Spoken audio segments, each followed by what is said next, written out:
সামনে একটা গাড়ি বেদের মধ্যে পড়ে আছে। আপনারা ভাবতে পারেন এটা কোনো একটা মরুভূমি, কিন্তু এটা একটা মরুভূমি না, এটা একটা পিডাব্লিউ রাস্তা।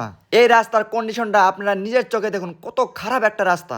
এই রাস্তা দিয়ে হাজার হাজার গাড়ি আপ ডাউন করে, কিন্তু আপ ডাউন করে কি লাভ? এইরকম ভাবে বেদের মধ্যে সব গাড়ি আসার পরে এই কষ্টগুলা শুধু আমরা অনুভব করতে পারি, আর কেউ অনুভব করতে পারে না। আপনারা দেখতে পাচ্ছেন এটা একটা ব্রিজ, কিন্তু এই ব্রিজের উপর দিয়ে কি একটা গাড়ি নেওয়া যাবো, একটা 4 চাকা গাড়ি নেওয়া যাবো না মানুষ যাহারে? এটা একটা সিম্পল বাঁশের ব্রিজ, তাও এটা কোনো সরকারি ফান্ড থেকে দেওয়া নাই, এটা আমাদের পাবলিক টাকা দিয়ে বানানো হয়েছে। এখানে একটা আরসিসি ব্রিজে অনেক দরকার। এই যে আমাদের রাস্তা দেখুন, এটা কি একটা রাস্তা না সুইমিং পুল? আপনারা কমেন্ট করে বলে যাবেন তো এটা আসলে রাস্তা না সুইমিং পুল। আপনার কাছে কি মনে হয় অবশ্যই কমেন্ট করবেন। আমাদের সাধারণ মানুষের কথা বাদ দেন, এই রাস্তা দিয়ে হাজার হাজার ছাত্রছাত্রী স্কুল কলেজে যায়। এই রাস্তার অবস্থা দেখে ছাত্রছাত্রী ঠিক মতো স্কুল কলেজে যেতে পারে না। ওদের ভবিষ্যৎ কি হবে, সমাজের কি হবে, এইটাই তো একটা বড় কথা না?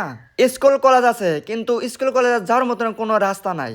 আমাদের সবারই একটাই অনুরোধ, নেক্সট এমএলএ যিনি আসবে তিনি জানি আমাদের এই রাস্তাঘাট সমস্যাগুলো সব সমাধান করে দেয়। আমাদের কথা বাদ দেন, ছাত্রছাত্রীর ভবিষ্যৎ কথা চিন্তা করে আপনারা এই রাস্তাগুলো ঠিক করবেন। এই রাস্তা দিয়ে হাজার হাজার টিচার আপ ডাউন করে, কিন্তু সময় মতন স্কুল কলেজে যেতে পারে না। তিনারা সময় মতন কিভাবে আসবো? রাস্তার অবস্থাটা আপনারা নিজের চোখে একটাবার দেখুন।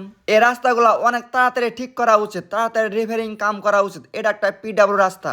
এই ভিডিওতে লাইক কমেন্ট করতে হবে না, যত পারেন আপনারা শেয়ার করে দেন, যাতে আমাদের নেক্সট এমএলএ জানি দেখতে পারে জোড়াচড় রাস্তা কত খারাপ হয়ে আছে। যত তাড়াতাড়ি পারেন আপনারা এই রাস্তাগুলো ইমিডিয়েটলি ঠিক করেন। আপনার কাছে আমাদের একটাই অনুরোধ রইল।